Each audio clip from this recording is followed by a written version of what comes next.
Welcome to Better Health Guy Blogcasts, empowering your better health. And now, here's Scott, your Better Health Guy.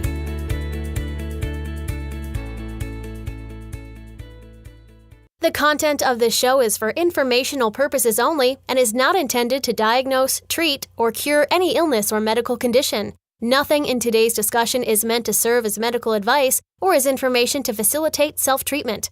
As always, please discuss any potential health-related decisions with your own personal medical authority.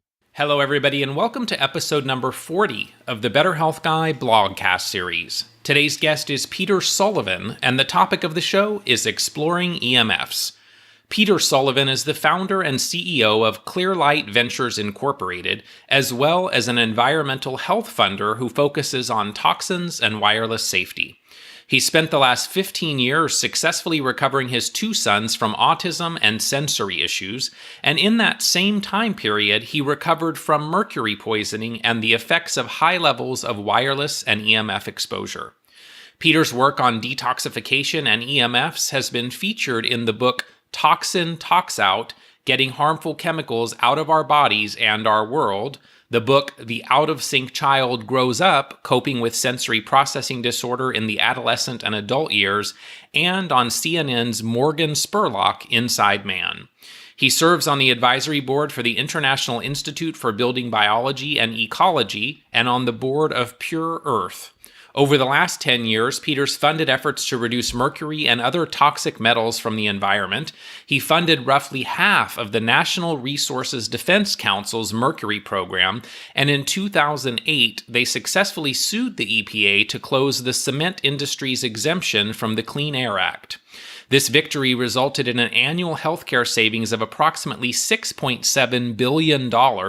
Additionally, he funded the work of several nonprofits working towards the UN's International Mercury Treaty, which was signed in 2013. His efforts are now focused on raising awareness about the known health effects of wireless radiation and electromagnetic fields, both of which are listed as Group 2B carcinogens by the World Health Organization. Today, Peter is one of the leading funders in the country in this area of research, funding work at Harvard, Stanford, University of California, Berkeley, and several leading environmental health nonprofits. He speaks about autism and environmental health at conferences throughout the United States and abroad. Previously, he was a software designer for Netflix, Interwoven, Excite at Home, and Silicon Graphics. Prior to working in high tech, he was an executive officer and pilot in the U.S. Navy. He has a BA in psychology from the University of Detroit and an MS in computer science from Stanford University. And now, my interview with Peter Sullivan. So the impact of electromagnetic fields on human health is something that I've really been interested in over the past 10 years or so, learning primarily from my mentor, Dr. Dietrich Klinghardt. I am excited to learn more from you today about this important topic and more about the impact of this invisible threat on our health. So thanks for being here today, Peter. Thank you, Scott. Thanks for having me. Yeah, fantastic. So tell us a little bit about your story, your family story. How did you become so passionate about the impact of the environment and environmental factors on health? Well, I think like all of us, we start with some sort of diagnosis or problem. And then, you kind of start. I followed a very mainstream approach. My dad's a doctor. My mom was a nurse. My brother's a doctor. I followed all this conventional stuff and it got me nowhere. So my oldest son got kicked out of preschool and diagnosed with sensory integration, which was kind of a mild symptom of autism or the mild end of the autism spectrum. And I was starting to have some food allergies and so forth and having some fatigue. And it turned out that Amazon it was strange. Amazon really was the matchmaker here. So, Amazon recommendation engine. So I would order all these books on sensory integration, and then I was ordering all these books on food allergies and things. And I got a book that kind of linked them both together. It said enzymes for autism and sensory integration and other things, it listed all these other conditions. And I said, well, this seems interesting. So I ordered it right away and got it and read it. And, it really got my head thinking about treating sensory integration as a biological thing. As a biological symptom. I'd never thought of that. I'd, spent a couple of years, doing all this sensory diet stuff and making our environment calmer and quieter and so forth, but hadn't thought about the biology end of it. And I was, at the time, stressed out in Silicon Valley. I was grinding my teeth, so I had a mouth guard, and I had gray marks developing above the spots where I had silver fillings, which mercury tattoos. Yeah, exactly. Which I read in the book. Well, they weren't necessarily on my cheek, but they were on the on the gum. No, they were on the mouth guard. Oh, okay. Yeah. So again, not on the gum, but yeah. So I ended up going to the best doctor at Stanford in gastroenterology, because I've got, my brother's a Harvard trained doctor. My brother-in-law went to Harvard too. And it's like, I have these great connections. I went into the best GI, and he told me, well, I said, I'm worried that I might have mercury poisoning, that I'm grinding this in and swallowing it. That might be affecting my digestive enzymes and all these other things. And he said, well, yeah, I don't think there's no mercury in those fillings. And I didn't even test it, completely dismissed it. And I just walked out of the office. I was like, I don't even know what to do. I didn't, and so I was buying some supplements at Trader Joe's here on El Camino, and the woman looked at me and she says, "Hey, what's going on with you?" Whatever, and I said, "Oh, I think I might have heavy metal poisoning, and I'm just trying to figure out whatever. I can't find anyone who'll test me." And she goes, "Oh, you need to go see Dr. Patel on El Camino here." I'm like, "What? What's wrong about the world that the best folks at some of these good schools won't do this stuff, but the cashier at Trader Joe's is plugged in?" And so I saw Dr. Patel, and sure enough, I did have high levels of metals, high levels of mercury especially, and my son Jack did as well, although he looked like more arsenic at the time. You know how that all goes. So we kind of did all those protocols, and we detoxed for years. And certainly one part of the equation, and we started looking at mold in the house and other things. So there's a lot of these things that are linked together. And I had done everything I could. So my kids were getting better, which was great. And I was happy with that, but I wasn't. My weight was plummeting. My sleep was plummeting. I was just not feeling good. I gotten down, I'm about 160 some pounds now, I'm 5'10". I gotten down to 131 pounds. I became really fragile and not sleeping well and just really triggered. So I guess, I could start finally, I was starting to actually feel sensations from, EMF exposures. I remember one time going under a desk to plug in a headset, a little transformer, and my head just felt swimmy for a while after that. I didn't feel sharp. And so, it took me a while to figure it out. I had ear ringing. I wasn't sleeping well and I had ear ringing, right? So these are all the common, now we know, but this was kind of years of really deep flailing around trying to find people to help. So eventually I found one EMF guy from Southern California who came up here and there, helped me a little bit learn about magnetic fields, and eventually found a building biologist here in Silicon Valley, which was Alex Stadner, was the first one here, who he runs Healthy Building Sciences. Alex has been to my home a couple of times. Exactly. And there's a ton of experts now, and it was really nice to have him back then. He was telling me, hey, you need to, connect with this or look at this guy, George Carla, who's been talking about autism and EMF. And I was like, I wasn't ready. So I finally, looked at his paper. Actually, Alex invited me to the Commonwealth Club event in 2010 that I think Camilla Reese was running at the time. And that's when I sat down and I said, oh my God, there's actually scientists who do this. I had no idea what was going on. And after that, at that Commonwealth Club event, they started talking about the calcium channels, which, working with, doctors and autism and working with funders and NGOs that worked on autism, I'd heard the calcium channel come up in autism. And so this light bulb went on for me of is some sort of genetic susceptibility in the calcium channel related to electrosensitivity, and could EMF be related to autism?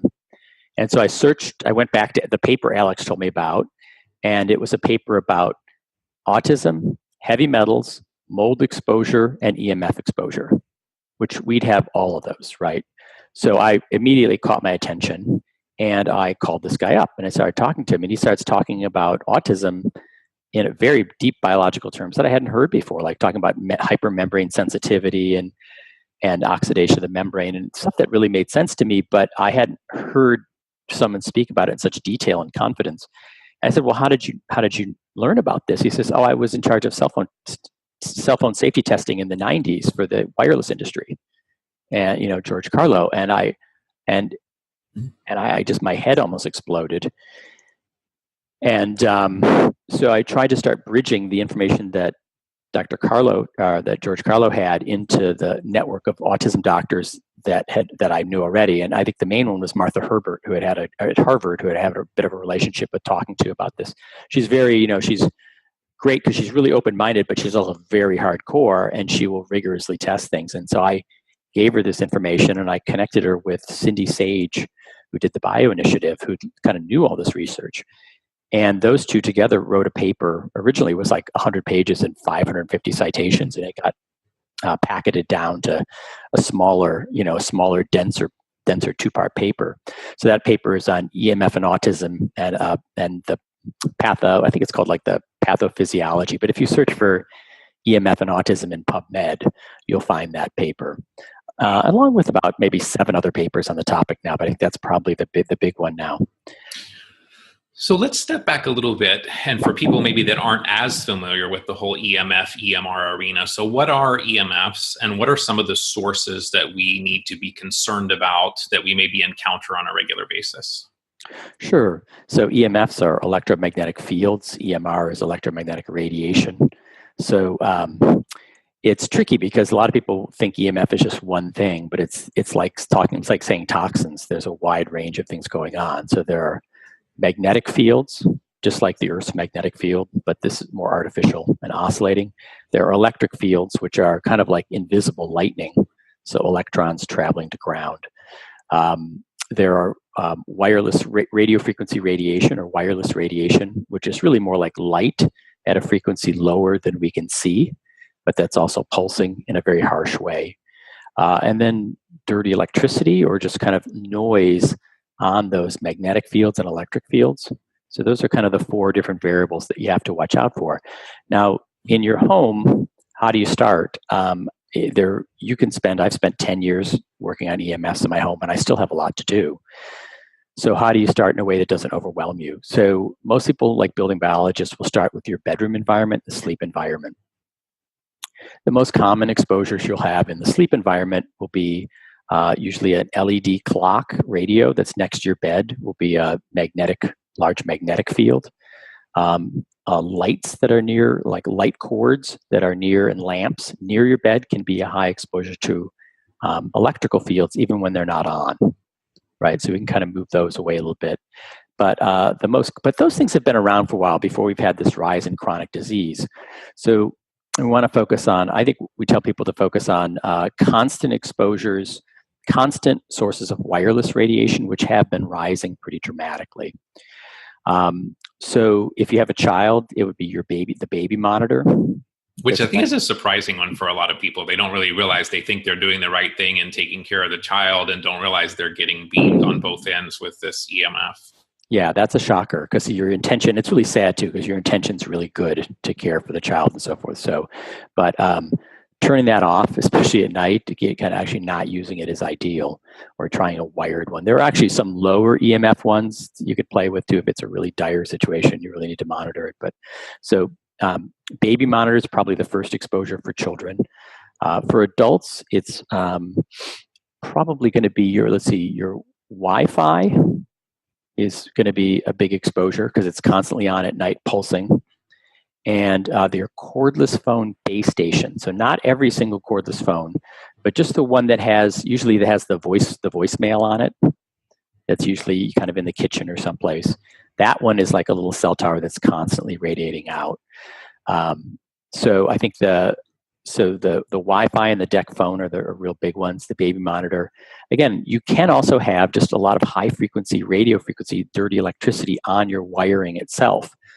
So on the circuit in the bedroom. And so what we recommend for people who want to just try a quick free protocol and see if this is affecting them at all is, turn the baby monitor off at night, turn your Wi-Fi off at night, turn your cordless phone base station off at night.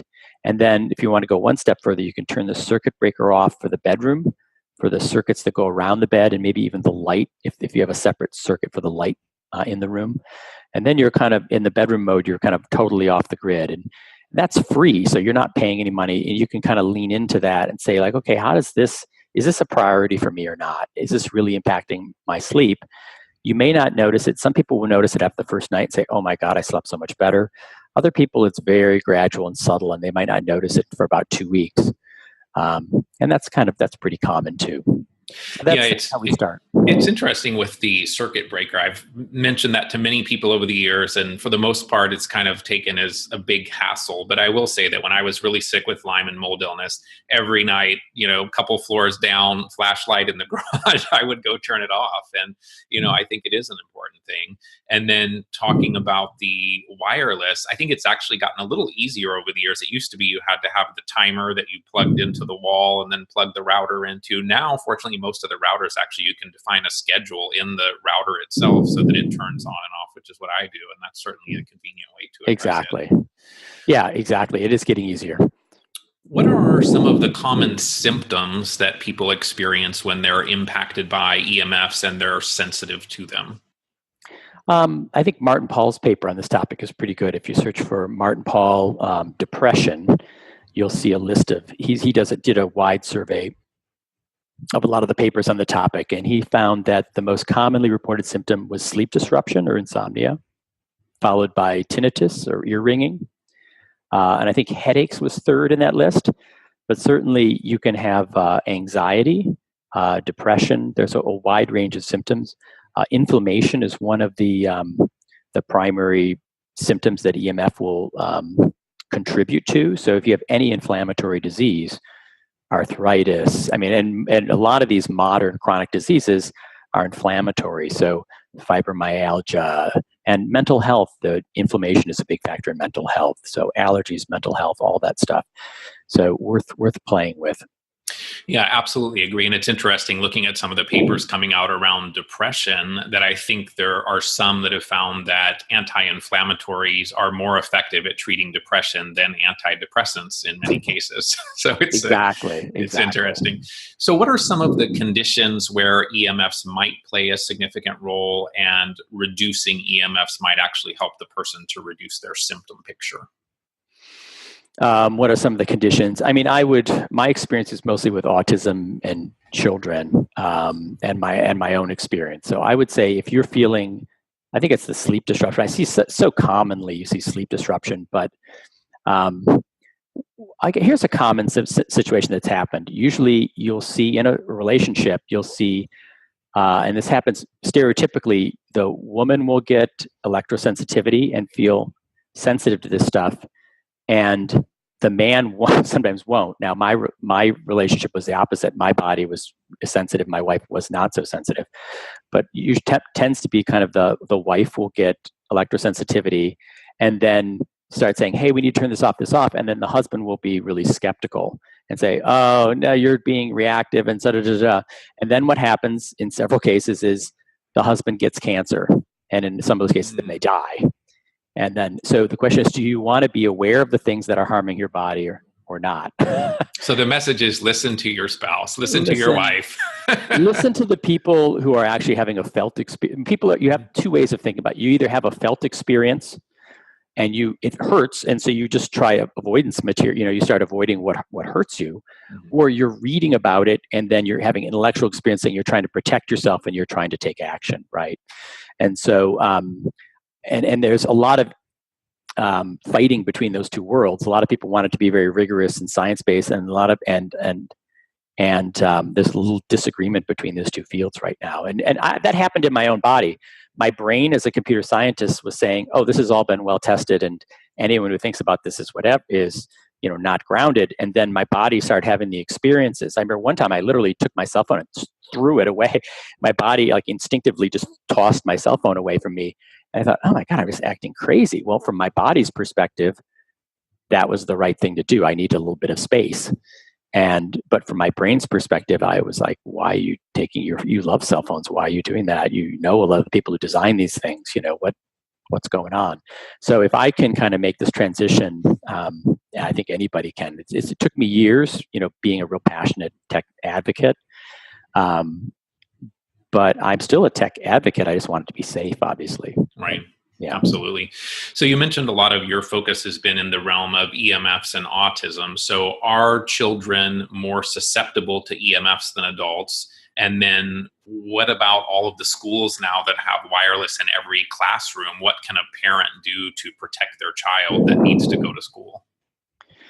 Ooh, tough ones. Okay, so kids are more susceptible because their bodies are smaller. They don't have as much capacity to absorb radiation. So if you look at a child's head, you'll see EMF go in about this much for, if you put a cell phone next to the head, it'll go about this much in. It'll go about that much into a kid's head. So it'll go deeper into the tissue. And we don't have in our brains, we don't have pain sensors inside our head. So you won't feel this. Matter of fact, you won't feel it until it's too late, until you start feeling it frying on the outside. The Wi-Fi in school thing is, and of course, children's brains are developing. And I find that Dr. Paul talks a lot about the plasticity and the pruning of the brain and the interference with that. And so you really do not want to interfere. As those brains are forming, you don't want to interfere with that at all. And that's kind of what's going on here. If you understand how this all works, it's really tragic and sad. Matter of fact, it's interfering with the learning in school. It's not just a health and safety issue.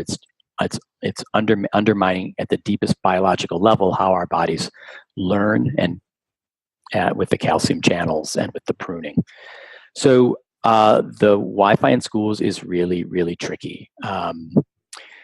I'm working with Cece Duchette on the East Coast in Massachusetts. She's been an advocate. She's probably been the most successful advocate of Wi-Fi in schools. She's gotten her school district to at least post warnings. They haven't started reducing levels yet. Some of the schools are starting to reduce levels, but she's also introducing legislation in Massachusetts. There are a network of folks working to reduce exposures. I pitched it's tricky here in Palo Alto and ground zero of Silicon Valley, where they're having, they've got a lot of high tech, they've got even 5G is going in, but then they've also got high mental health level issues. We've got a lot of teen suicide. And I've discussed that with them, but they're not quite ready. They're not putting it all together yet at some levels. So I think what I've told the Palo Alto folks is just start reducing exposure just as a power consumption issue.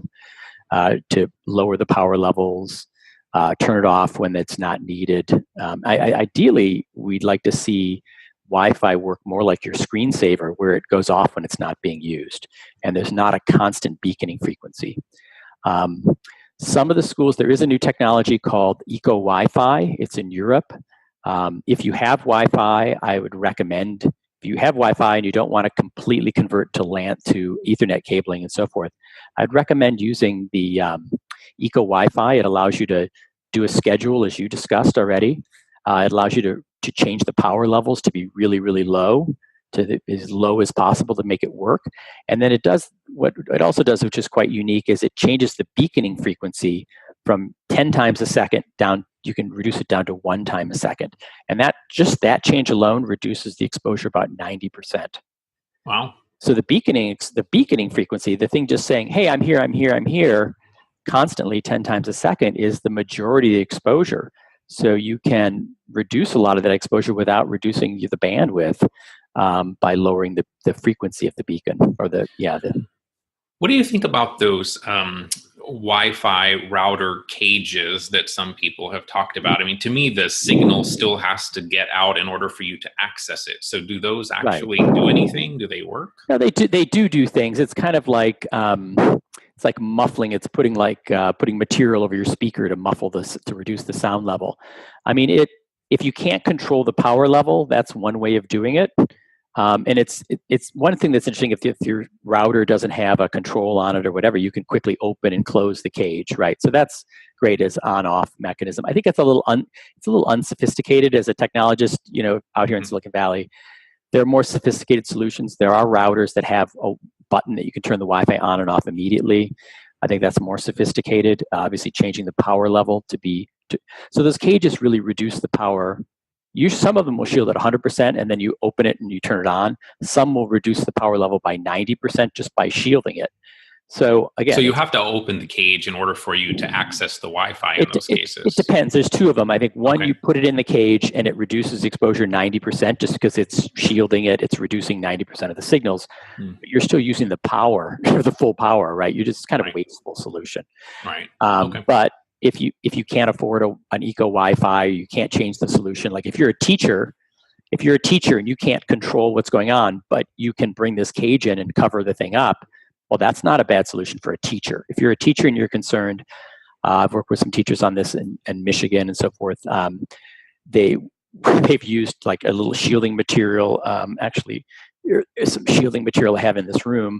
This is Swiss Shield, and you can get a small amount of Swiss Shield and just cover the router and create and reduce the exposure 99%, whatever, depends how many layers you use. And that was enough. Like in this one electrosensitive teacher's room, she covered her router up. I mean, you could try to go up and unplug the router. It depends how much you want to, it depends on your relationship with the IT people, what's going on with with your principal and the classroom. So there are a couple different solutions for this. And that's the same material that I have above, below, and around my bed as well. Yeah, it's a good material. It's a great material. Yeah. It's kind of transparent. There's another one, Staticot. Let's see. I think I have a piece of Staticot on this too. This is slightly cheaper. This green material. I get, this is cheaper material. It looks slightly different, but we use when we make a wireless-free tent and create these wireless-free zones. We're using that material for the majority of the tent. And we use Staticot to create like skylights and doors so that there's some transparency.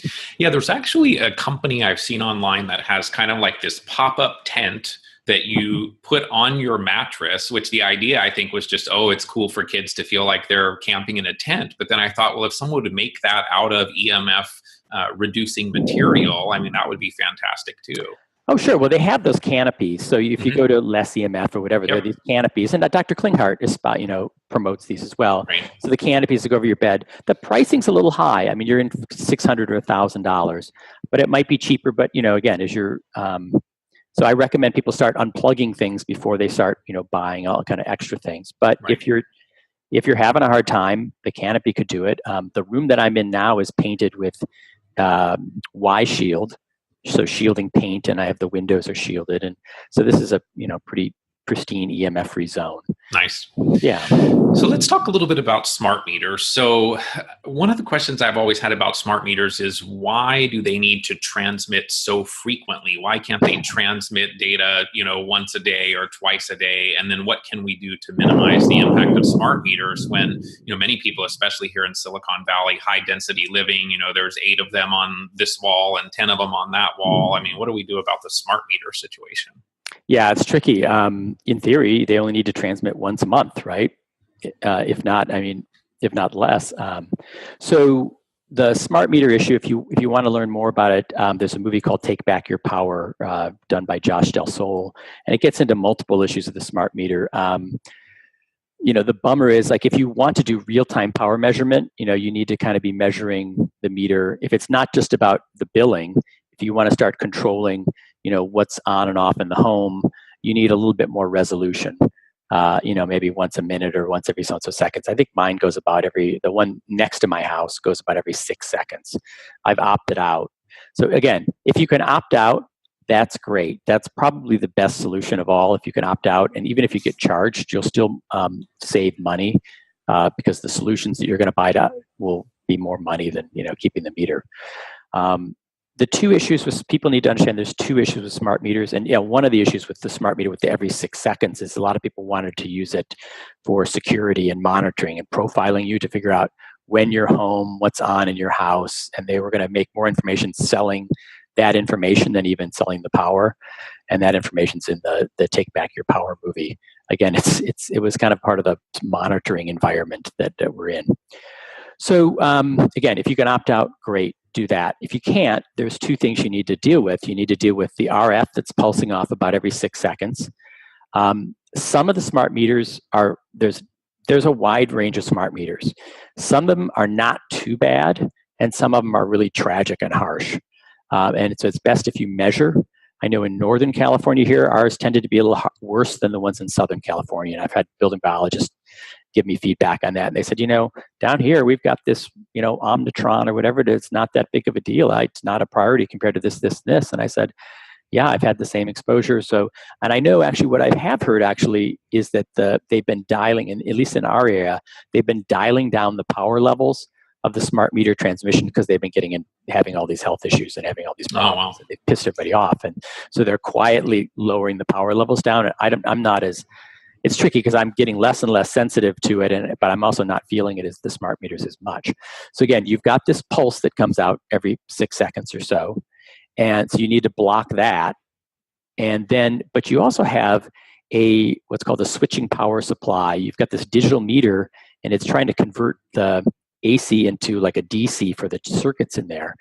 And that switching power supply is clipping the electricity, kind of like when you turn a hose on and off and you hear the rumbling, there are little transient electrical noises, which we would call transients or dirty electricity or harmonics that are generated by those switching power supplies. And for some people, that's even worse than the wireless frequencies coming off. Matter of fact, for me, that was kind of more worse because they're harder to shield because they get into the magnetic fields, which are harder to shield. So you can kind of shield wireless signals because it's like light. It's like putting a mirror up.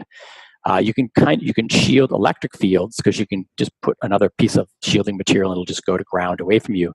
But magnetic fields will kind of go right through your body and through everything. And when those get harsh, when there's noise in those magnetic fields, that can be quite a challenge to deal with. So let's talk about 5G. I've heard Jack Kruse talk about his concerns that 5G may have more of a direct effect on the mitochondria, which are the energy production factories of our cells that are important for so many things throughout our bodies. What are your thoughts on 5G? Do you see that making this issue even more problematic? Well, I think it's problematic for a couple of reasons. There's one is all of these 5G would require that almost every block have a cell tower on it. So there would be more, it'd be harder to escape these kind of high EMF environments. The good news is that the high frequency signals don't go through buildings very well. So once they hit your building, you're a little bit more protected. And they're not going to go as deep into your body, but they will have kind of an effect kind of on skin and eyes and that sort of thing. So I'm not an expert at all those frequencies so much. Most of my experience comes from direct, like how I feel about things. My body's pretty sensitive. We do have some 5G in Mountain View and in Palo Alto, which is on both two cities right on next to me. I have not spent a lot of time jumping into those areas and saying like, how do I feel in those areas? I don't feel great in Mountain View right now, and I'm not sure exactly why. Palo Alto, I know where the 5G things are. They're shaped kind of like mailboxes right on the sidewalk, and it's really sad. I mean, a homeless person could just lean up against it and just be hanging out there all day and have a serious mental health issue just hanging out there one day, I think. So I think that you have to look at your local laws. There are a lot of the companies are trying to get these laws in so that they can, like in California, there's SB 649, where they'll be having, they want to be able to put these little micro towers in anywhere without any approval at all. And that's going to be a big issue. I've noticed over the past year, a lot of the light posts along the streets now have these big transmission things on there as well. And you can get wireless, walking down the street in most of Santa Clara, for example. So, I mean, there's just more and more of these stations that they're putting up. So, yeah, it's harder to escape, as you pointed out. What about some of the technologies like Li-Fi or things that are maybe not as detrimental to health? Why aren't those being further explored? It's been on my list for a while to look at the Li-Fi. There's a couple different Li-Fi technologies. I'm not sure if it's going to be better or worse. Like if you're prone to epilepsy and you've got a little bit of a light flicker, it might even be worse, right? So, and Dr. Kruse, who's all into light effects and how positive those are with natural light. I'm not sure what he'd probably freak out over the Li-Fi situation. So I would have to test that myself and see how I felt in Li-Fi. I don't like flickering lights. I just got a meter from, forgetting the name of the company, but I just got a light flicker meter, and it's been exciting to see that sometimes, most people hate fluorescent lights. That's one of the signs of being electrosensitive is if you really start getting adverse to the lights. It's not just the physical buzz of the lights, there's a flicker with the lights, and then there's usually a dirty electrical effect too. So, I think we really need to start moving to really calm and constantly on light sources. It's kind of like when lights flicker, it's harsh on your nervous system. So it could be, but the flicker rate could be so fast that our nervous system doesn't respond. I have to have the experience myself. The technology that I'm more excited about is some of this quantum computing technology, the ability to use, what's the term, quantum entanglement to link electrons and particles together. So the Chinese, people have been playing around with linking these two particles together, and then when this one spins, this one spins. And it doesn't matter what's going on. The Chinese have just got it working 100 miles back and forth up to a satellite, which would really mean, that could be incredible. That could really break through the bandwidth limitations we have with, how much bandwidth can be out there, and having cell towers everywhere. You wouldn't need it. Like if these things worked every 100 miles, you'd have a station every 100 miles, and that's good. You may even have your own. You may even have your own little device that you kind of sync up, and this has got an electron in it, or this has got quantum particles in it. This has got quantum particles. So you link them up in the morning when you sync the thing up. You go off, and they're linked up all day, and there's communication with no cell tower. I don't know how far that technology is off. I think that may have some promise. Yeah. So I'm excited about that. Sounds great. So let's talk a little more about EMFs and autism. Is there a connection between the level of EMFs when the mother was pregnant and the potential for autism? Sure. I think that's, as Dr. Herbert said very tactfully, it's plausible. Basically, what she said, you have higher EMF levels, you have higher autism levels going up, but of course you have higher glyphosate levels going up. So Dr. Herbert said, that's not your primary strategy. You can't just link the rising levels. That's a good way to find out which things could be suspect, but you still have to dig into the mechanisms. So the paper that she wrote said that the known symptoms of autism, which would be, de novo mutations in sperm and eggs, sometimes even after. So mutations, calcium dysregulation, inflammation, oxidation. She kind of went down a whole host of lists, a whole host of the issues, and then said, EMF is known to do all of these as well. So the symptoms of autism match the known symptoms of EMF. So if you read that, you can read the paper and go bullet by bullet. There's actually a 2-part paper, and look at all the details on that. I think, in my experience, so then you say, okay, well, that's interesting, but how do we prove it? So she and I are working together now to try to go into more detail with that. But anecdotally, you could say, okay, well, if this was the case and I wanted to be super cautious and reduce exposure, what would happen? And of course, Dr. Klinghardt has found some really good benefits from reducing exposure. Dr. Toril Yelter out here, who had no experience with autism at all, was just looking at different things and trying things. She had a patient do the protocol that we talked about, turning off the baby monitor, the Wi-Fi, cordless phone base station, circuit breaker. They did that for 3 nights. So we have family who was very skeptical, tried it for 3 nights. A nonverbal autistic boy spoke a full sentence after that 3 days on that protocol. So that kind of gives me a little feedback, and similar things have happened to me. So I'm thinking, okay, well, that's some story. I don't know if that's true or not. I haven't seen that.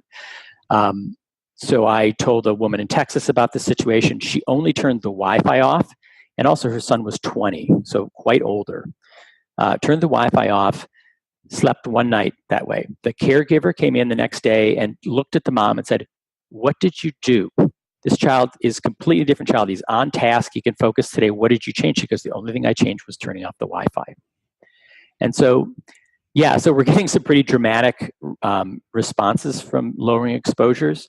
And I think Dr. Klinghardt's study pilot study from way back in 2001, showed that with about 12 people or so, showed that the electric field levels and the wireless levels of children with autism and other developmental issues were dramatically higher and non-overlapping. I think it was 8 times higher for, you have to correct me, 8 times higher for electric fields and 20 times higher for microwaves. Right, so we're trying to kind of validate that and take that to another level so that we can take that little pilot that he did and expand it now. And this is sadly, 16 years later. He did this in 2001, way ahead of us, way ahead of us. Yeah, he usually is. He exactly. Usually is. Far ahead of it, you don't even get how far ahead he is, right? So, so kudos to him for really figuring that out. And I think that he had a really interesting situation where he had people from Microsoft coming. He had some things that played to his favor. So he was up in Seattle where he had all these Microsoft parents and then non-tech people, and he kept seeing more of autistic kids in the Microsoft folks, which made him a little skeptical. And then he had a friend who was a building biologist, so he also was a little bit, he was a little bit tuned into that at the same time. So that all kind of came together in a perfect storm for him to really make that interesting conclusion. What are some of the symptoms in an autistic child that you've seen go away or improve when you reduce EMF exposures? The first thing you usually see is, so we did it the last couple of years at the Autism One conference. The conference had honestly really high Wi-Fi levels. And we said, how do we even go in and talk about this? Well, we're swimming in it. This is really sad. I have to kind of do something. So one of the craziest things I've ever done was to try to take a room at the Autism One conference and turn it into a low EMF zone like this room. And so what we eventually came up with the conclusion, we would take a small event, we would take an event tent and cover it with shielding material, with the materials we just discussed. And so we created a tent that was, we shielded, we ended up making it double shielded because the levels were so high. So we created a tent that was double shielded, and we got the wireless levels down from 3,000 microwatts, which is about 3 times the level of extreme concern, down to 0. And in the electric fields as well. So when you walked into this zone, there was an extreme, contrast. So we'd have a meter out, and we would say, okay, here's 3,000. You'd hear the meter going, brrr, and then you'd walk in, and it would be silent. And so you'd walk in, and I was hoping that just from having people up here at this experience, I got maybe 50, 60% of people to feel some subtle difference. I was hoping to get that. Well, in that environment, we got about 95% of people to feel the difference. And so, again, like we were talking about, there's an intellectual thought about this stuff, and then there's the felt sense. And most people walked in and said, oh, I feel calmer. Now, what happens when an autistic child walked in? Well, we had some kids at the conference who were heavily stimming. So they were toe walking and hand flapping and really jacked up. And they walked in, and then they kind of were stunned and looked around. Then they would walk out, and they would kind of, what would happen is they would kind of walk in and out and try to figure out what the heck was going on. And eventually they would kind of stay in. And then we had one just come in and just lay down and go to sleep. We had other kids just calmly sitting there, and their body went back into parasympathetic nerve. They got out of fight or flight mode. Their body's in parasympathetic nervous system, and it's trying to rest, relax, all that stuff. So I think this has been the wireless signals are a big trigger for fight or flight mode. When your body's in fight or flight mode, it releases a lot of energy. So you've got all this available energy released in your body, and the only way to get rid of it is kind of movement, right? And so that's what this stimming, that's what Dr. Victoria Dunkley has proposed, and it's the most logical thing I've heard for this whole stimming. Like, why do kids who have mitochondrial dysfunction, potentially, why are they jumping around using all this extra energy? Because they shouldn't have that. Well, it's being released because their body thinks that there's a threat.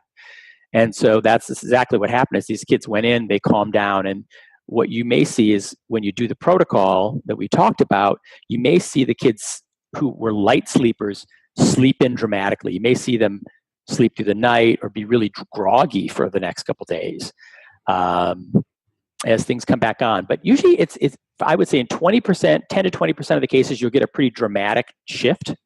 But in about 80% of the cases, you will see more of a slow, 80% of the kids will improve with that protocol we talked about. That's our ballpark. And 20%, it's either there's some other issue like Lyme going on or metals or something going on, or there's another EMF issue going on that free protocol didn't address, and so you need to go deeper. But what mostly will happen is the symptoms will slowly start melting away as the kids sleep better and their bodies start to catch up, as their body starts to get out of that state of overload. you just see kind of a melting of symptoms.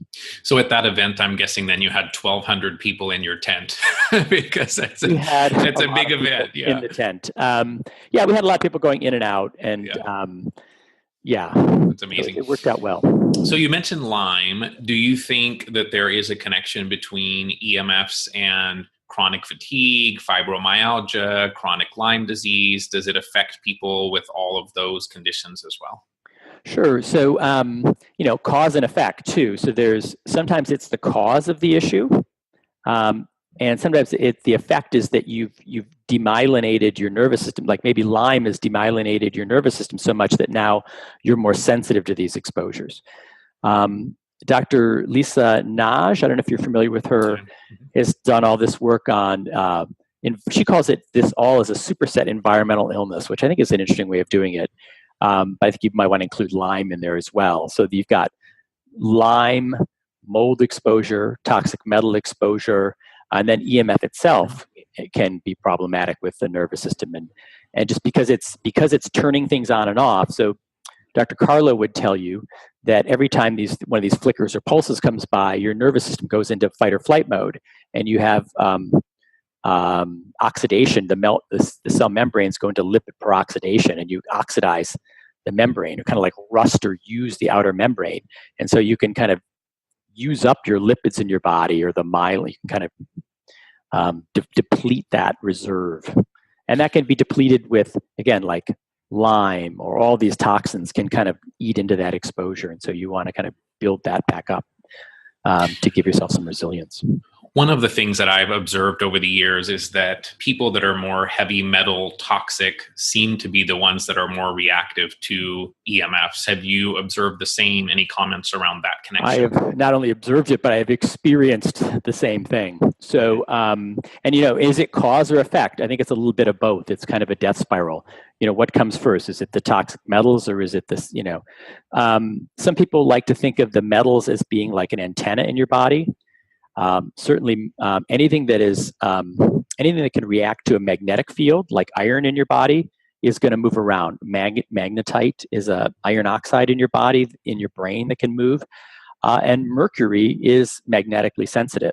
So if you've got a magnetic field that's jostling you around, that's going to be a stressor, and then your body is going to kind of act like an antenna.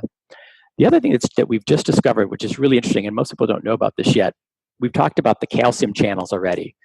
I guess we haven't talked about that yet, but the calcium channels are on the cell membranes, and they're opening up and allowing calcium into the cell. Now, EMF, normally, like let's say you'd have one neuron talking to another neuron, it would send a little spark, and then this would get the signal and it would pass it in. That's all good. But when you've got EMF coming in, it's also opening that gate up and then and sending a signal, and sending like a false signal of like, what's going on? Is this signal, or is this noise? Well, it's noise actually. And if you have too much of that, too much of the calcium in the cell creates inflammation. It's kind of like having a fire in there. Instead of just a spark, it's like a full-on fire, as Martin Paul would say. So you would have increased nitric oxide and increased peroxynitrite, which can just kind of get out of control, basically. Mm-hmm. And Oh, and so the one thing that's tricky is that on the outside of that calcium channel, there's a receptor called a MIDAS, a metal ion dependent adhesion site. That is basically, I don't know how it's supposed to work, but it basically is supposed to kind of like tuning up or down. It might be supposed to be responding to how much calcium's external and to help tune, but I don't know all the details on that yet. But basically, metal ions can tune that receptor up and down.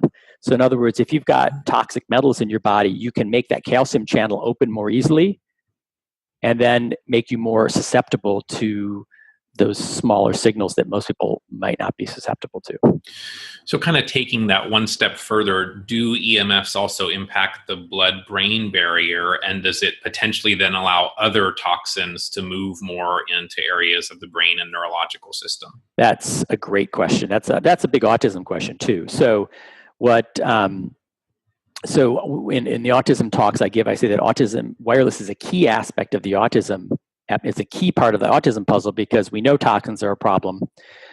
But if the wireless signals open that membrane up, then chemicals that may have been that we were exposed to with low levels that didn't have access to our brains now have access to our brains, right? So it's opened the door, which is really bad. And that same membrane that's around the brain is also around the gut. And even I think the testicle region has another membrane that way. I think even the kidneys operate that way in some ways. So once that barrier gets kind of opened, this is essentially like leaky gut, is a similar mechanism. I think several doctors have told me that if the gut's leaky, it's pretty clear that the brain is also leaky, that they're really almost connected and they use the same mechanisms. Right. So EMF is known to open that up. Glyphosate is another factor that can open the gut up and deplete that resource. So some people are using this product called Restore to kind of tie the gut back up, and anything that you can do to kind of tie those back together and reduce exposure can really help. I like that. It's a great product, and I think Zach Bush is one of the geniuses of our time. Really super smart guy. Exactly. What is the impact of EMFs on the microbiome?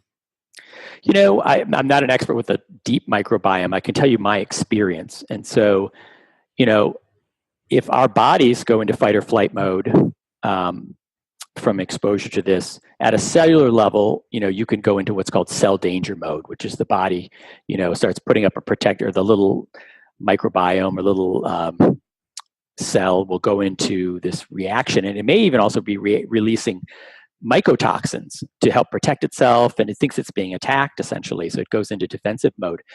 So I think my personal experience on this has been that I can have some pretty high like yeast exposures. My gut can get really disrupted, not just by what I eat, by too much sugar and all these things, but by EMF exposure because it's getting disrupted and it's feeling like so I think what's going on is that I usually will feel kind of anxiety. And I think what's going on is that these little guys are feeling like they're being attacked. They might be releasing something. And then that's kind of going up the vagus nerve and your body's going, hey, alarm mode, something's going on in your stomach here. And you may feel that as anxiety. So that's my experience. And, again, good diet, having good gut flora and a good digestive tract balance can kind of give you some resistance to that, but reducing exposure is kind of key. I know one of the things that Dr. Klinghardt has talked about is this idea that molds in the presence of EMFs are either 600 times more aggressive or put out 600 times more biotoxins. I don't remember exactly, but I know it was a very significant difference. And so one of the things that I've wondered is the reason that we have so many people that have mold in a water damaged building now in this country, is that problem somehow connected with the increase of EMFs over time? Yeah, I don't know what percentage. All I know, I can tell you that was an issue for me in the two houses that we lived in when the kids were having that issue. And I know I jumped on the mold issue, and it's been helpful. And I think some people have talked about the mold mycotoxins also will turn off the DIM. I can't remember how it works. That turns off like a pathway. I think when we get it overloaded with these toxins, it somehow is turning off NRF2, one of these antioxidant pathways. Yeah, this is Chris Shade's work, it sounds exactly. like. Some people are using DIM to kind of turn that back on. Mm-hmm. So it can be that you not only, you get this exposure and then your body gets kind of overloaded and just clicks off a pathway, and that you need to kind of actively turn that back on to, don't know about that, but I would explore all those options. Yeah, the mold thing is definitely a big issue. I think in the genetically susceptible population, if you look at Richie Shoemaker's HLA-DR, if you're susceptible to mold, then I've heard that 50 to 70% of buildings in this country would potentially not be a safe healing environment. I mean, that's just unbelievable. Exactly. Such a high number. What about the impacts of EMF on the blood when you look at the blood under a microscope? So the, what do they call that analysis again? Is it dark field microscopy? Dark field microscopy, exactly. Yeah. So I was looking at that. I was looking for ways of doing, widespread heavy metal screening. And, that kept coming up as a way, if you test somebody, let's say you test somebody for mercury, there's 80,000 other chemicals. You still don't know how toxic things are. And a lot of the toxins tend to be electron stealers, things that need electrons. So you've got, imagine every blood cell has a stern layer of electrons around it. From my understanding is that there are this buffer of electrons around each thing. And then when those electrons get stolen by, let's see, an infectious agent or a toxin, or get blown away by EMF or interfered with by EMF, then these cells start clumping together. Instead of having these nice little fields around them where they kind of bounce off and everything looks really healthy and blown up, they start clumping. And so I've been following that for a while, looking at anything that could unclump blood has tended to help me. So things that I found, there was a water called O2 Cool that had been shown that had a lot of oxygen in it, a lot of magnesium, and that had been shown to unclump. There's all these laser therapies that you can, intracranial laser therapy that had been unclumping. So anything that helps with unclumping does seem to help after you've had exposure, to give you a little bit more quick recovery. So adding electrons in. Yeah, I've seen some of the pulsed electromagnetic field mats, which people are often like, well, I'm really EMF sensitive, I can't be around those, but that's more of a healthy EMF. And I know some people still can't tolerate it, but I've seen that make a difference. I've seen things like biomats make a difference. I've seen the Vilite, that you were talking about, the intranasal lasers. Those are pretty impressive too from that perspective. Do we think there's a connection between EMF exposure and the potential for cancers? And you kind of touched on this, but maybe you can talk a little more about that. Well, yeah, I think there's a lot going on right now with the National Toxicology study that the NIH put on, a $25 million study on rats on 2G technology. So this is older wireless technology. And that essentially just failed safety testing. And some of the male rats came down with gliomas. So you're starting to see now this gliomas in baseball players. There's a concern about the radar guns on the pitchers and catchers. Obviously, cell phone next to the head is a huge issue. So you're seeing a rise in these sort of things. So obviously, that's a concern. What I do like, so the question is, obviously, you want to reduce your exposures as much as possible. The thing that I do, it's nice to have a good paradigm around cancer. And I think the paradigm that's quite interesting, well, two things I'll talk about. There's some of the new immunotoxic, the immune cell programming, the immune cell therapies, where they take out a T cell, they program it to go after the cancer, and they put it back in the bodies. I was talking to a doctor in Seattle about that, and he started describing, okay, so then the T cells go in, and then they use the calcium channels to go. I'm like, whoa, what did you just say? So the T cells use the calcium channels to connect to things to find out what's you and what's not you. So anything that interferes with calcium channel functioning is not going to interfere with brain functioning. It's also going to interfere with your immune system's ability to kind of see what's you and what's not you.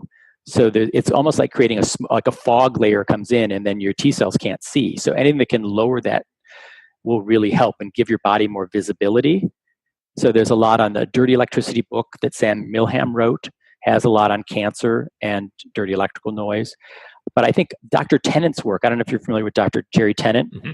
So I would look at his book, Healing is Voltage. Yeah. And then the newest one, Cancer, Healing is Voltage, Cancer, search for that. And he has a really interesting paradigm that cancer is really about a voltage depletion in different circuits of the body.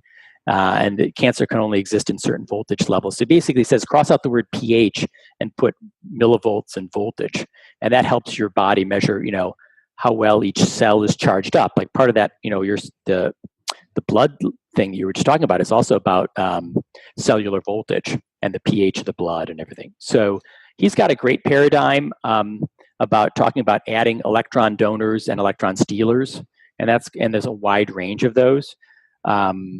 And his biomodulator, I think, is one of the tools that he's come up with over the years to help in this arena. So I have one of those. I've trained in his protocols, and his it's great. It's expensive though. I think there's some cheaper ways of doing it and whatever. And I think he doesn't go deep enough on the EMF side. He's just using this device that's kind of a Schumann resonator.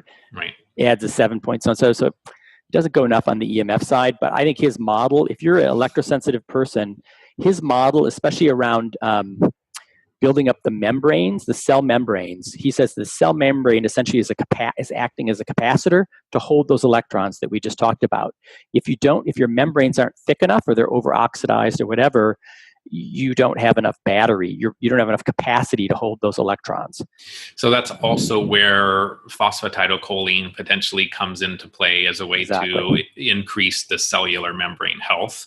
Whole different conversation probably. Let's talk about measuring these things. So if people are interested in what we've talked about and they're wondering, is their printer putting something off? How bad is their Wi-Fi? Is there a device that's relatively affordable, fairly easy for people to use that they can go get and kind of try to identify some sources on their own? Do they need to bring somebody in that's an expert in this? What should they do? Well, I'll give you a range of things with different costs and so forth.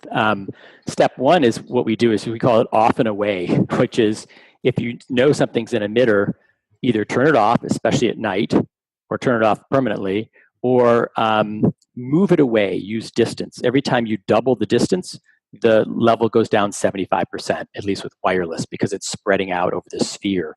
So turn things off, use distance, move it away from your bedroom, protect your bedroom environment. Starting out, a simple thing that's cheap is most people will have a radio around the house. So you can take a radio and you can just listen to variations in magnetic field and electric fields with just a radio tuned to the end of the spectrum where there's no channel. So you can walk around with the radio and you can go near dimmer switches and lights and you can kind of hear the way it's buzzing and so, and you can kind of get a feel for, if you go out in the middle of your backyard, you'll probably just hear this nice soft pink sound. That's kind of the natural background radiation, like white noise. And then as you get closer to some of these devices, you'll hear these harsher digital sounds, kind of like that sort of thing. And your nervous system will kind of go like, oh, and then you can kind of start thinking, how do I feel next to this? And you might start being able to correlate how you feel with some feedback. Now, to go a step further, you can start looking at meters. And you need to measure really about 4 different things, actually maybe even 5, I would say, with ground currents. But I've got 2 meters that we're using, which I think are fairly affordable for people, but also fairly credible. You could start with the acoustimeter or the cornet meter you could use for measuring radio frequency. So the cornet meter can be from about $139 to $170, depending on whatever, what you want. If you want a little bit better lights and color ranging, the acoustimeter will give you better feedback. It's about 400 or something, 300 something. Now that would measure radio frequency or wireless signals. Then you also need to measure magnetic fields, electric fields, and ideally dirty electricity. So what I like for that is, there've been various meters for dirty electricity, like a Stetzer meter, a green wave meter, and I've used those. And again, the radio is one way of measuring dirty electricity, but not quantifiably. There's a new approach that the building biologists are using, which is to measure magnetic fields that are greater than 2,000 hertz. And so there's a gigahertz meter called the ME3851A. I had to look down to my notes for that. It's about almost $400, 300 some dollars. That's a great meter because you can measure magnetic fields, electric fields, and then you can turn the switch so that it can measure frequencies greater than 2,000 hertz and really start to see some of these noises that are in that range that they're defining as dirty electricity that may be more biologically active. So, and you can measure that, and also you can measure ground currents with that device. So if you've got current running in the soil around your area, which I have in Silicon Valley, you can turn off the circuit breakers on your whole house, all that stuff, and I can put that device on the ground and then move it up and down and see that the frequencies are really going through the soil. And the farther I move it up, the more they drop off. Yeah, and I've heard that before too, that the way that we get our power and the way that it then is grounded and gets back to the power supplier or something, that there are actually these currents just running through the ground pretty much everywhere, and that's also not a natural thing. Is that no, right? No, that's not natural at all, and it's hard to get away from, actually, especially in Silicon Valley. Yeah. So you got to start measuring. That was probably the most challenging thing that I had to measure, started measuring, and I think this meter is the one that's really helped me do it better than others. Perfect. So I think people think, they need to be concerned about EMFs when they go out in the world. What can they do? All of this kind of stuff. But my understanding is that the most important time to be shielded from this is while you're sleeping, and that that's really where we should invest the focus first. Would you agree with that as being kind of the main? Oh, definitely. Definitely. That's what I found. I mean, if your sleep goes, it's over. That's, once your sleep starts going, that's a death spiral for regular health and mental health. So you've really got to get that under control. Your body will go into a more pro-inflammatory state, and, your circadian rhythms get screwed up. And my understanding is that there's also some connection between EMFs and melatonin. So does that mean potentially that if we're exposed to EMFs in the world that we live in, that maybe some melatonin supplementation is even more important? That's a tricky one. So, I mean, you'll hear, you've got Dr. Klinghardt on one side, and then the light guy again, what's his name? Jack Kruse. Jack Kruse on the other side will give you different opinions on that. So I'm kind of in the middle on that one. I've done both and played with both. I would say, think of it this way. Think of it wireless. Think of wireless as light that's below what you can see on all night, right? So if your Wi-Fi is on, it's like leaving a light on. Okay, so your melatonin, your body doesn't have a filter that says this photon is this frequency, this photon is this frequency. It's kind of getting hit, it's getting hit with these things, and it's driving down melatonin just like the light was on. So turn off as many of these regular lights, and especially blue light, and these invisible lights, is shield yourself as much as possible, and then let your body naturally do that. Now, if you need to supplement with, I think Dr. Klinghardt's really big on liposomal melatonin, then, go for it. I've done that for a time period. It's kind of helpful. He's really big on that right now. If it's working for you, great. But that's, work with your doctor on that. But I would say my perspective as a non-doctor would be to say, turn out all the lights that would interfere with your body's normal release of melatonin. Are there any substances that you found helpful to kind of keep the body from being as affected by these exposures? Absolutely, we need to reduce them. But for the ones that we are exposed to, Klinghardt talks about propolis and rosemary tincture. I've heard some people talk about magnesium and Epsom salts. I mean, do any of those things help from the information you've come across or experienced? Well, that's like an hour-long conversation. Yeah, but yes, there's a ton of things that help. And again, it's really around certain categories of things. Like we talked about electron donors. So anything that's going to add an electron to the body. So and any antioxidant is going to help. But there are some that are specifically may help more. So I did find that astaxanthin, which is what makes salmon pink, it's more powerful than vitamin C, and it's fat soluble, and it goes through the blood-brain barrier. So astaxanthin was pretty helpful. So you may find that sea vegetables, which contain that, and K2, are really helpful. I did a seaweed bath. There's one called Voya, but you could probably get cheaper ones at Whole Foods. So seaweed baths were great ways to do it. Epsom salts are great. Coconut water that helps balance the minerals in the body. So again, let's see, just general categories of anything that's an antioxidant could be helpful. And so the rosemary, I think rosemary is an antioxidant, correct? And I haven't played with the rosemary as much, and I know he's been talking about that. So anything that's an antioxidant, anything that's anti-inflammatory that can help. Adding lipids to the body, especially, balancing your minerals. So body bio protocol to balance your minerals. Just drinking coconut water will be help. Epsom salt baths. The one thing that I did, and most of these I find accidentally, like I'm just doing things and I find like one of my recovery drinks had turmeric in it, which is a great antioxidant. And so when I would get a headache after EMF exposure, turmeric has been really good for that. Ginger is really helpful. One that's been also really helpful is cryotherapy. And I don't hear that talked about so much, but that's been probably, it's expensive for a lot of people, but it's boom. I got some really bad exposure down the street in Atherton a couple months ago. I was driving right by my cryotherapy place. I walked in, my ears were literally red. I have a picture of my ears completely red. My ears get flushed when I get EMF exposure like that. I walked in, did the cryotherapy, walked out, I was done. Wow. It used to take me like a day or two to recover. I had an oxygen water called O2 Cool that I'm not sure they're making anymore. Drink that, done. So there are some really great things. Dr. Tennant's device was helpful, but you don't have to spend all the money for all that stuff. Inversion might be helpful, just doing a handstand and anything that helps with blood flow and circulation as well. Nice. So one of the questions people always have is, do any of the EMF blocking or harmonizing things work? I wear one.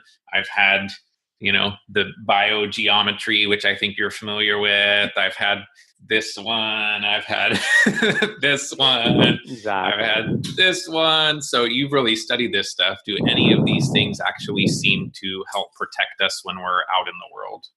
Well, this is a tricky question for me because on one side, I'm trying to promote, the credibility of EMF. Like if I go to Stanford or Harvard and I'm trying to make people think that EMF is fringe, and I'm trying to just, keep people really science and grounded. So I try to not talk about some of this stuff. I mean, it's a catch-20. I'm posed either way. If I talk about it, people can sometimes dismiss it. If I don't talk about it, people think that I'm clueless and I haven't seen all these things or played with all these things. So I will try to give you a narrow bridge here that works for everybody. Okay. Which is, my recommendation would be to reduce your exposure as much as possible and do as much to get your body in shape so that you don't need all this extra so-and-so support. So that would be, step one is turn off all the things that before you buy something new that, is going to cost you money and may or may not work. Go back and look at the things that you have bought that are harming you, that you have spent money on, like your Wi-Fi unit and your so-and-so and your Bluetooth stuff, and reduce your exposure to that, especially at night. Now here's the tricky part: is so if you're open to energetic stuff, and you feel that you've got some uncontrolled exposures that you cannot control, things that you are getting hit with at work or whatever's going on. There are some things that I played with a whole host of these things. It's probably more than I can mention. And I play with these privately. And, so the one that has come to me very frequently that I didn't even want to touch was the ray guard. People say, oh, the ray guard's really working, whatever. So I have found that my brain, usually my prejudgments about these things are very usually wrong. And so things that I thought were really crazy turned out to work. And sometimes things that I thought were really, really good and solid didn't work in so many cases. So you have to test it for yourself, and things will work differently for different people. It's nice when the device has had some sort of scientific testing to show, especially the blood clumping or dark field microscopy. I think that would be an ideal thing to look for in some of these. So I did play. The ray guard has that testing. I played with it. I was like, I don't know if this is going to work or not. It's kind of more like a sacrificial antenna is what it's really, the way it's acting from my understanding. I don't understand all the scalar stuff so much. But I, even after the first day or two I was playing with it, I actually got a little bit of kind of body aches and stuff because my body was detoxing and something going on. So I think there is something going on with that one. Biogeometry is also something that I'm pretty sensitive to. I will, you can buy exactly. So there's medallions. There's all these things you can use to support your body. I tend to use it more on the environment than on my own body, but I've gone to the advanced training and all the stuff for that stuff. And it's quite interesting. And they've been good about the science for that too, showing thermal effects and reductions. Smart guy. I think is that Ibrahim Kareem? Yeah, exactly. There are other things too. If you're really interested and you're in the Bay Area, I think I'm going to go deeper in trying to prioritize those, but those would be something to talk about. I mean, you had mentioned in your notes that Alan Maher stuff. Alan's stuff is actually not an energetic device. It's actually straight physics on noise reduction. And so we can talk about that as well. He's basically using different materials to dampen different noise frequencies. So it's very much like a dampener, like the little thing you'd put on your tennis racket to dampen noise. So he has different materials that resonate with different frequencies, just like the notes on a keyboard. And then by vibrating and dissipating heat, they're dissipating different noise frequencies. So I usually recommend the most conservative thing is to start by using those materials on your electric system and on your whole house and all these things. And then some people are experimenting, and I kind of encourage them to experiment with playing with having some of these things on your body as well. Your body's electric, and adding more grounding is interesting. There's been some confusion by some people, especially some building biologists, who've played with grounding and know how grounding works with the grounding mats. They're wondering, well, how does this thing work with grounding? Well, this is really more like a ferrite bead putting around, that dissipates noise. And so your body, there is this natural Schumann resonance. There's this natural field that the Earth gives off that's generated by electricity, and it varies at around the primary frequencies around 7.83 hertz, and it kind of moves around and varies a little bit like heart rate variability. It's not constant. So what you really want is your body. We've been designed to be entrained or inside that field like a fish in water, and our brainwave frequencies are harmonics of that field, and so they're kind of getting some support from that field effect. Just like in your house, you'll have a transformer. You have a big magnetic field that will induce current flow. You've got this Earth's big magnetic field that can induce current flow in us, but also our body can dissipate noise. So if our body's kind of overcharged, it can dissipate noise. So this is acting very much like these new cell phones that can charge just by putting it on a power mat in a field inductively. Our body's naturally doing that in the field, so it doesn't have to just touch. It doesn't have to touch, cement or soil or whatever or anything metal. You can actually get a grounding effect via field effect. And what Allen's stuff does is helps remove a lot of the noises that keep your body from coupling to that field. Okay. And that's how the grounding works. And it may feel like an energetic, and actually I have one right here. So this is a personal ground that he has. My headset was a little bit noisy, so I put this on the headset. So I actually have, so he's got smaller ones. He's got would go on a circuit breaker. Okay. He's got some smaller dots now, and so some interesting materials to play with, and I would highly recommend playing with that. They're all he's got some interesting devices, especially for uncontrolled exposures where you can't really turn things off. Fantastic. Lots of good resources. So let's wrap up with, I'm sure people will be interested in learning more. What are some resources maybe that they can go to learn more? Who are some of the key researchers maybe for them to follow? I know you've mentioned some, and then maybe you can tell us just a little bit about your focus with Clearlight Ventures. How do they tap into your information? Okay, well, I'll start with Clearlight Ventures. So I have a website, clearlightventures.com, or the short URL is clv.us. They all go to the same place. I have some resources there. It's like for autism and for sleep, and I point to a lot of my YouTube channels and so forth. So if you have a child on the autism spectrum, or if you're an adult with electrohypersensitivity, we have a Facebook group called EMF, or Autism and EMF, or EMF, I think it's Autism and EMF. And we have about 1,300 members there now, and we kind of discuss a lot of these topics dynamically. Let's see, what else? Ton of great resources. I'm trying to think even where to start. EMF Analyst with Jeremy Johnson is a great resource. He's done a great job. Environmental Health Trust with Deborah Davis has been great. Baby Safe, the Baby Safe Project for children.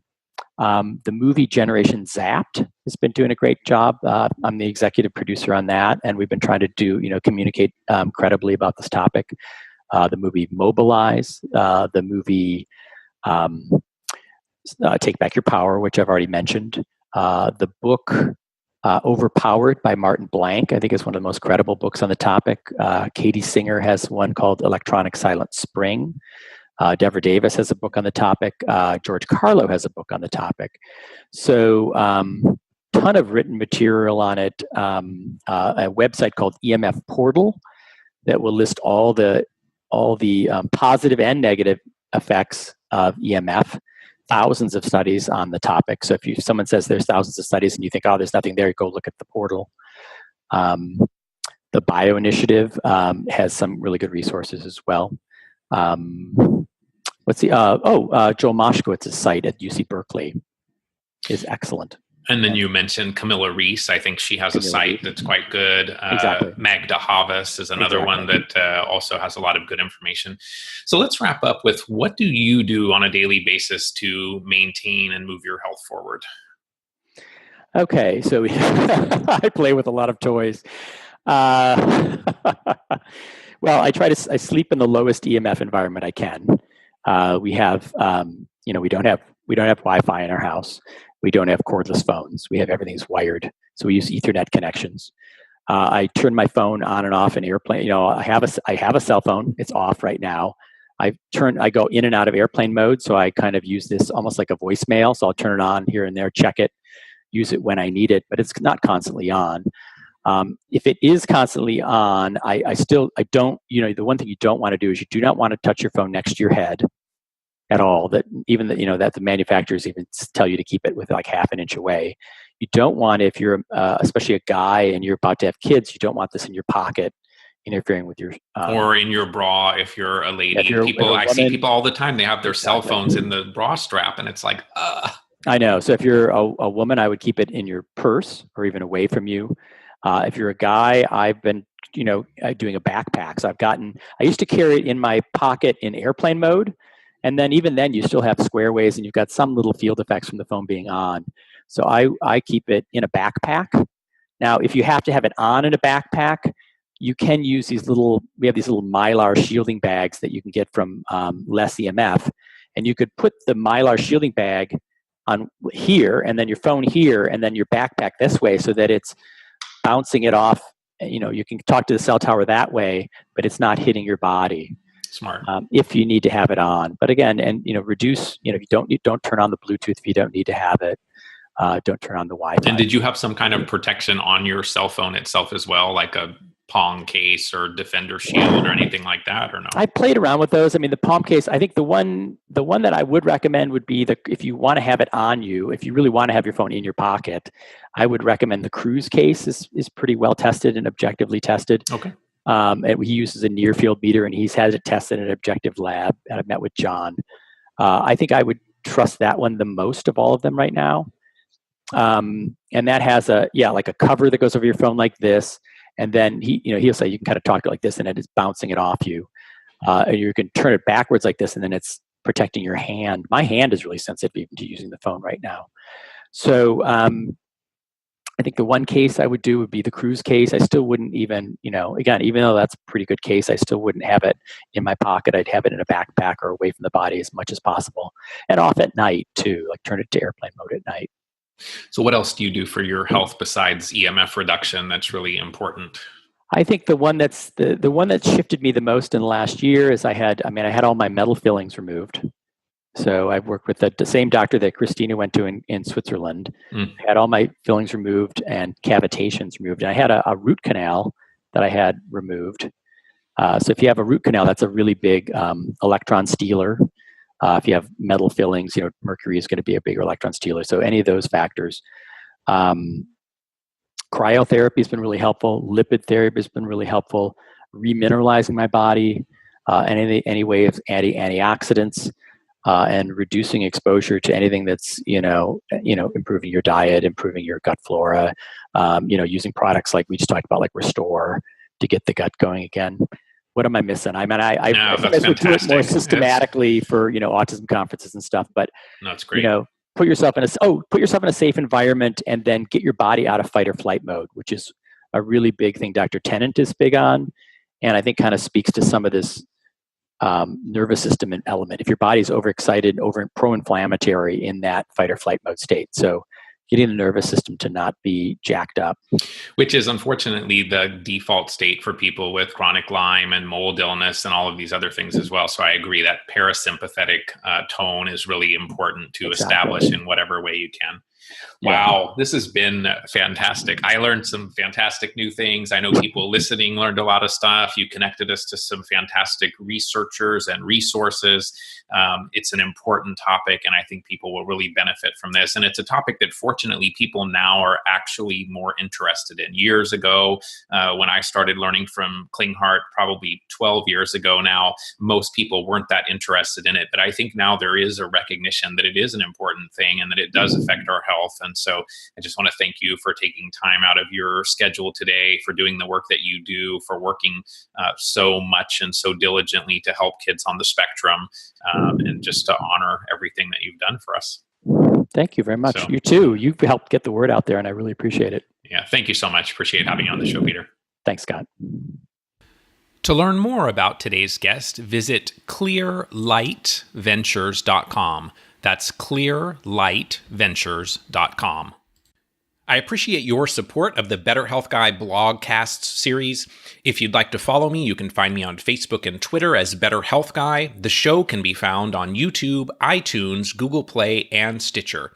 If you'd like to support the show, please visit betterhealthguy.com/donate. And if you'd like to be added to my newsletter, please visit betterhealthguy.com/newsletters. I'm looking forward to many more shows ahead and appreciate your interest. Thanks for listening to this Better Health Guy blogcast with Scott, your Better Health Guy. To check out additional shows and learn more about Scott's personal journey to better health, please visit betterhealthguy.com.